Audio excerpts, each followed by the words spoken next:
今回は学問の神様の菅原道真が祀られている山口県防府市の防府天満宮に行ってきました。ここが防府天満宮の入り口で、両脇には幕末史跡の萩狛犬がいます。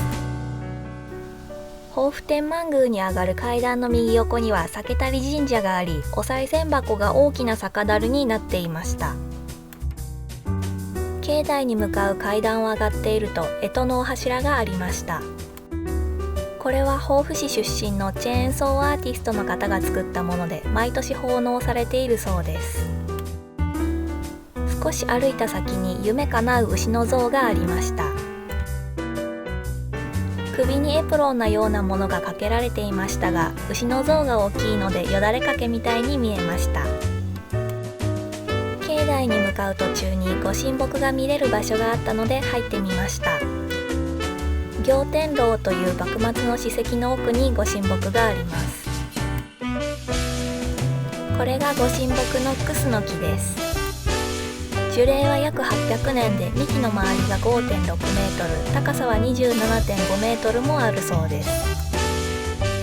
ご神木の近くには綺麗な日本庭園と茶室があり、茶室に入る前に手を洗うつくばいや池がありました。また庭園の水路には玉砂利が入っていて、小さなところにもこだわりを感じました。外に出ると境内に向かう階段からも右手にご神木が見えました。階段を上りきった後に振り返ってご神木を見るのも綺麗でした。境内の手前にある広場には木彫りで作られたアマビエの像がありました。山崎八幡宮に飾られていたアマビエと同じように、横に疫病退散の文字が書かれています。境内の入り口前には立派な門松が飾られていました。他にも境内入り口の両脇には馬と牛の像がありました。実は菅原道真を祀っている天満宮にはどこも座っている牛の像が置かれているのですが、その理由はご存知でしょうか。実はその理由が防府市の隣にある周南市の徳山動物園の展示コーナーで詳しく解説されていました。菅原道真は845年6月25日の牛年生まれです。迷い込んできた子牛を大切に可愛がっていましたが、成長すると子牛は姿を消してしまいました。しかし姿を消したはずの白い牛が暗殺者から助けてくれました。そして菅原道真は903年2月25日の牛の日に生涯を終えました。菅原道真の亡骸を牛車で運んでいたところ、なぜか牛が動かなくなり、これはここを墓所にしなさいという道真の願いなのかもしれないということで、その場所に太宰府天満宮が建立されました。その逸話から菅原道真を神様として祀っている天満宮には牛の像があるそうです。この牛の像は撫で牛とも呼ばれ、頭を撫でると知恵を授かり、自分の体の悪い部分と同じ場所を撫でると病が治ると言われています。防府天満宮には何度か行ったことがありますが、菅原道真と牛のエピソードや天満宮に座った牛の像が置いてある理由を全く知らなかったので勉強になりました。それでは境内の中に入っていきます。境内入り口の扉には夜間賽銭箱がありました。境内に入ると撮影日が共通テストの近くだったせいか、受験生と思われる学生さんが何人かいました。お賽銭箱の両脇を見ると狛犬がいました。右側があんの口の形をした狛犬で、左側がうんの口の形をした狛犬です。鯛の形をしたおみくじもありました。1回300円で小さな釣り竿の先に引っ掛けて釣るみたいです。おみくじにはめでたいや1年安泰と書かれています。御朱印受付場所の前には埴輪みくじもありました。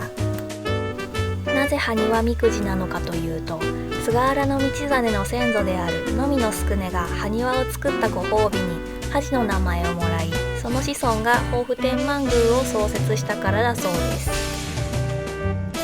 ユーカー系で癒される埴輪みくじですね。干支の動物をモチーフにしたおみくじもありました。